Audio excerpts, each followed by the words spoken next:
Iartă-mă, Doamne,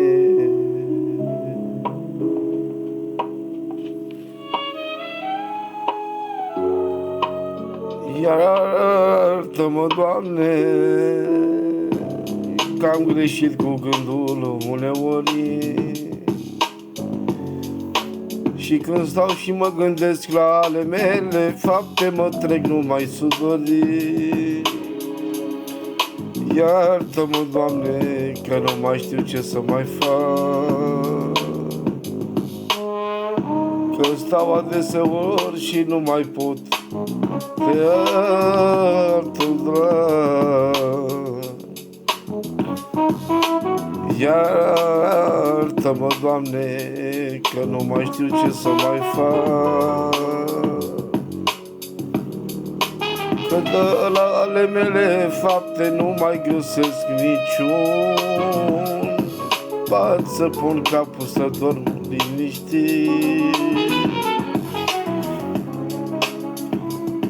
și de-aia m-am săturat de lumea care m-a lișat și m-a lăsat trist, amar și durerat.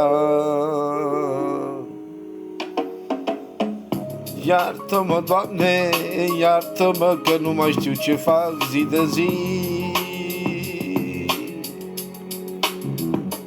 Sunt îngropat în datorii. Iartă-mă, Doamne, iartă-mă, că de-a lungul vieții am ajuns să fac milă din rugă. Iartă-mă, iartă-mă, iartă-mă, Doamne, că am ajuns să mă rog numai la icoane. Iartă-mă, iartă-mă, Dumnezeul meu, căci la Tine m-am rugat mereu.